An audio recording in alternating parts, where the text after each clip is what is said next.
Puspusan ang paghahanda ng Philippine National Police Bicol kabilang ang Legazpi PNP matapos silang magdeklara ng full alert status dahil sa banta ng bagyong Ramil na papalapit sa rehiyon.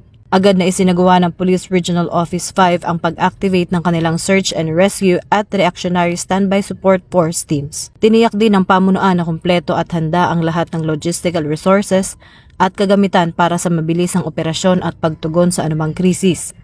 Ang maagap na pagkilos na ito ay bahagi ng mas malawak na inisyatiba ng kapulisan upang mabawasan ang pinsala at mapangalagaan ang kaligtasan ng mga Bicolano.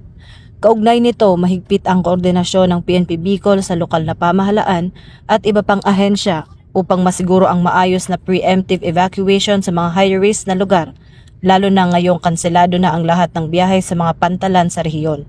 Ang presensya ng kapulisan ay mahalaga upang mahusay na maipatupad ang mga safety protocols at mapabilis ang paghatid ng tulong at relief goods sa mga apektadong komunidad. Hinihikayat ng PNP ang publiko na maging kalmado, patuloy na makinig sa mga opisyal na abiso at makipagtulungan sa mga otoridad upang maiwasan ang anumang insidente o casualty dulot ng bagyo.